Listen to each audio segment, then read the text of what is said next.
Инфляцийн өсөлт болоод бодлогын хүүгийн чангарсан орчин санхүүгийн салбарын тоглогчдын стратегийг бол өөрчилж байна. Тэгэхээр зах зээлийн бүтэц болоод өрсөлдөөний нөхцөл шинэ шатанд шилжиж, банк бус санхүүгийн байгууллагууд ижил бүтээгдэхүүн дундаас ялгарах арга замыг илэрхийлж байгаа. Харин тэгвэл бид энэ талаар 9 шижир инвест банк бус санхүүгийн байгууллагын хөрөнгө оруулалтын газрын захирал инх заяатай ярилцахад бэлэн болоод байна. Студид тавтай мөрөлнө. За баярлалаа. Тэгэхээр сүүлийн жилүүдэд инфляцийн түвшин өсөж байна. За иймэрхүү макро түвшний өөрчлөлтүүд ялангуяа санхүүгийн байгууллагуудад ямархуу байдлаар нөлөөлж байгааг энэ талаараас ярилцлага эхлэе гэж байна. За баярлалаа. Юуны өмнө одоо урьж оролцож байгаа баярлалаа. За ерөнхийдөө инфляцийн нөлөөлөл бол санхүүгийн зах зээл яаж нөлөөлдөг вэ гэхлээр иргэдийн шууд орлого бол шууд үнгүүддэг. За иргэд орлого нь ингээд үнгүүдэд ирэхлээр бодит орлого нь үнгүүдэд ирэхлээр одоо зээлийнхаа төлөлтийг хийж чадгаа байлдаг. Тэнгууд одоо зээлийнх нь одоо төлөлтүүд нь эрсдээд эхэлнэ гэсэн үг шүү дээ. Тэр нь бол манай одоо банк усын салбарт бол чанаргүй зээлийн хэмжээ нэмэгдэхээр илрээд эхэлдэг. За бодлогын хүүгийн хувьд гэх юм бол энэ нь бол бас Монгол банкны тодорхойлдог чухал одоо үзүүлэлт байгаа тийм. Энэ бодлогын хүүгээр бол инфляцийг барихын тулд бол бодлогын хүүг одоо өсгөж бууруулдаг. За дээрэс нь одоо зах зээлийн хүүгийн түвшинг одоо тодорхойлох гол үзүүлэлт байдаг.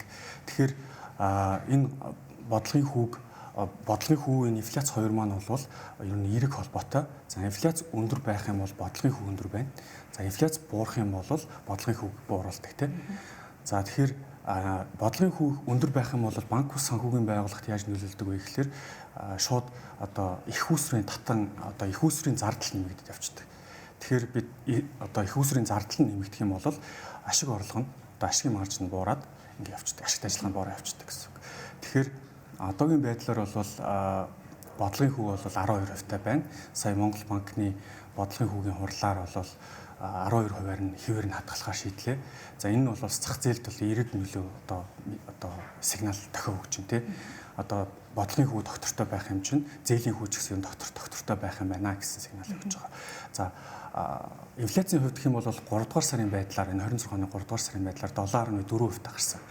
Энэ нь бол жилийн өмнөх мөн үетэй харьцуулах юм бол 1.5% буурсан үзүүлэлттэй. Тэгэхээр энэ нь бол бас нэг эерэг тохио болж байгаа. За энэ одоо цаашдаа бол энэ инфляц ер нь яах вэ гэдэг нь бол бас эргэлзээтэй байгаа. Ер нь бол энэ гадаад зах зээлийн хүчин зүйлээс бас нэлээд хамаарахаар байна.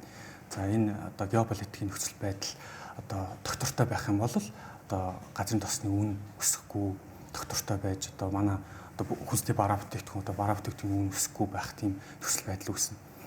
Тэгэхээр бол геополитикийн гадаад хүчин зүйл бас нэлээд гол болохоор байна. Гэхдээ одоогийн нөхцөл байдалд бол ер нь цаашдаа доктортой байх хүлээлт өндөр байгаа. Ялангуяа одоо манай одоо төгрөгийн одоо инфляц шүү дээ. Төгрөгийн инфляц бол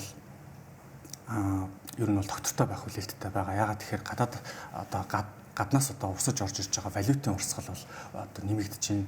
За энэтэй юутай холбоотой байна гэхэлэр одоо экспортын голлох бүтээгдэхүүний өмнө ханшил өндөр байна те өсөлттэй байна. Тэгэхээр гадаад валютын урсгал орж ирж байна. За энэ юугаар батлагдж байна гэхэлэр гадаад валютын албан нөөц одоо түүхэн дээд хэмжээнд хүрсэн $7.2 тэрбум хүрсэн байна.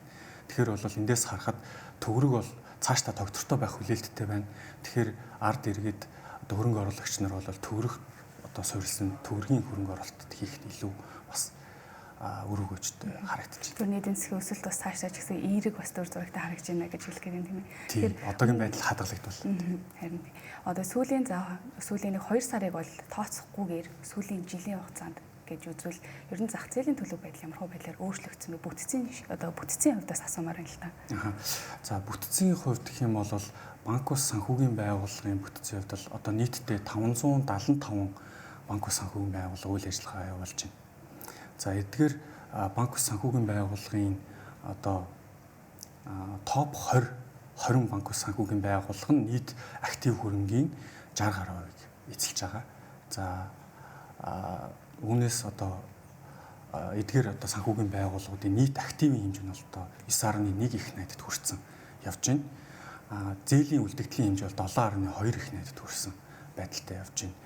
За сүүлийн 3 жилтэй харьцуулаад үзэх юм бол банк усын одоо сүүлд шинээр одоо үйл ажиллагаагаа одоо эхэлж байгаа энэ банк усын нийт банк усын тоо бол 3 жилтэй харьцуулахад 8-9% өссөн байгаа.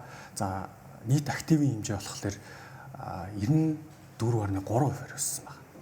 Сүүлийн 3 жилийн хугацаанд. Тий, зээлийн үлдэгдэл бол 96% өссөн. Тэгэхээр эндээс юуг харж ийн гэхэлэр ер нь бол зах зээл одоо банк усын зах зээл хурдцтайгаар тэлж байна. Энэ дээр бас одоо харилцагчд одоо банк ус итгэх итгэл нь бас өндөр байгаа гэсэн ийм одоо зүйлийг бас харж болохоор байна. Тэгээд эдгээр одоо 575 одоо банк ус санхүүгийн байгууллагаас үтсээр навж үзэх юм бол одоо сүүлийн үед бол дижитал шилжилт гэдээ яриад байгаа тийм финтекийн одоо зөвшөөрөл авсан одоо ийм банк усын одоо тоон 82 банк ус байна. За эдгээр байгууллага нь хувиар авч үзэх юм бол 15 орчим хувийг эзэлж байна. За үлдсэн 85% нь бол уламжилт үйл ажиллагаа явуулж байгаа ийм банк усуд байж байна. Ер нь ингээд хараад байгаа шинэ өрсөлдөөн бас маш эрчимтэй явагдаж байна. Санхүүгийн салбарт ялангуяа тэгмүүд энэ дээрээс гарч ирэхэд бол яг ямар онцлог байдлаар одоо дижитал шилжилт гэх мэтчлэн ер нь ямар стратеги тактикийг бас ашиглаж байгаа. За бас сонирхолтой асуулт тий. За энэ дээр бол мэдээж өрсөлдөөн маш их өндөр байна тий. За хүн одоо ер нь бол бас одоо хүмүүс одоо ямар тактик ашиглаж ийн гэхээр ер нь толгоонд нь бол за хүүгийн одоо өрсөлдөөн багш тий хүүгээ бууруулах ч гэдэг юм уу эсвэл үйлчлэгээ сайжруулах гэдэг юм уу. Манай байгууллагын хувьд болохоор ер нь 2 зүйл дээр л илүү анхаарч байгаа. За манай байгууллага нь болохоор одоо үйл ажиллагаа явуулж эхлээд санхүүгийн салбарт үйл ажиллагаа явуулж эхлээд 30 дахь жилдээ 29 дахь жилдээ одоо их жил бол 30 жил болно. За банк усын салбарт үйл ажиллагаагаа явуулж эхлээд 10 жил болж байна. Одоо энэ жил манай 10 жил яваад тохиож байгаа. За энэ туршлагаасаа ингээд харахад бол номер 1-т эрсдэл байгаа. Эрсдлийн удирдлага дээр бол манай байгууллага маш их өндөр ач холбогдол өгч ажилладаг. За энийг одоо юугаар тайлбарлах вэ гэхээр одоо сүүлийн үед бол одоо нөгөө сая дурдсан нөгөө финтек одоо финтекийн одоо хөгжил дижитал шилжилтийн одоо аппарт дамжуулж зээл өгөх энэ үйлчлэгнүүд бол эрчимтэй өсөж штэ тий. За энэ өсөж байгаа тоог нь одоо аваад үзэх юм бол 25 онд жишээ зээлийн хэмжээ бол 25% өссөн байна. Тэгэхээр зээлийн хэмжээ өсөхөөр дагаад нөгөө чанаргүй зээлийн хэмжээ өсөх ийм хандлага ажиглагддаг. Тэгэхээр 2025 оны байдлаар чанаргүй зээлийн хэмжээ банк усын одоо салбарын хэмжээнд бол 8.4% хүрсэн байна. Манай байгууллагын хувьд бол 7.7% байгаа. Тэгэхээр салбараас бол доогуур. За энэ бас юу нөлөөлж ийн гэхээр бид нөгөө дижитал шилжилтэн дээр илүү болгоомжтой хандаж ирсэн гэсэн үг. Тэгээд энэ бол гэхдээ бид нар дижитал шилжилтийг одоо хийхгүй гэсэн үг биш. Ер нь бол дижитал шилжилтийг хийгээд эхэлчихсэн байгаа.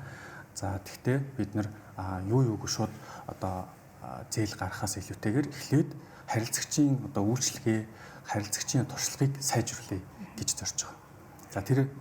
За энэ хүрээндээ бид нар 26 оны 1 сард шижир ап гэдэг аппликейшн нэвтрүүлсэн. Энэ нь болохоор зөвхөн зээлийн одоо үлдэгдэл, зээлээ төглөх, за ихтгэлцлийн данс нээх, за тэгээд одоо ихтгэлцлэрээ орлого хийх гэсэн. Энтэй холбоотой цогц мэдээллийг одоо нэг одоо аппликейшнээс авах ийм одоо үйлчлэгийг ингээд нэвтрүүлсэн байгаа. За цаашдаа бол бид нар дижитал шилжилттэй холбоотой одоо дижитал зээлийг шат дараатаагаар ингээд гаргах юм төлөвлөгөөтэй байна. Дэлгэцлийн үйлчилгээ гэж байгаа. За энийг бол ер нь мөнгөө одоо хөрөнгөө хадгалуулах биш тийм ээ. Харин эсрэгээр одоо өгөөж хүртгийн тулд яг мэрэгжлийн байгууллагад ингээд даатгалж байна. Яг одоо контролдуулж байна гэж ойлгож байгаа. Тэгэхээр энэний ер нь давуу тал юу вэ? Бас дээрэс нь эрсдлийн түвшинд бас араад үзвэл иргэдийн зүгээс.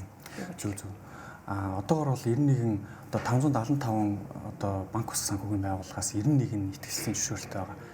За энэ итгэгчлийн одоо бүтээгдэхүүн маань бол хөрөнгө оруулалтын хэрэгсэл гэж ойлгож болно. Даваа тал нь юу вэ гэхээр нэгж банкны нөгөө хадгаламжтай харьцуулах мөл өндөр өгөөжтэй. За тэгээд дээрэс нь одоо хүүгийнхаа одоо төлөлтийг сар ч юм уу улирлаар ч юм хагас жилээр бас авч болдог. За бондтой харьцуулаад үзэх юм бол бонд ч юм бол одоо орлого нэмж болдгоо шүү дээ.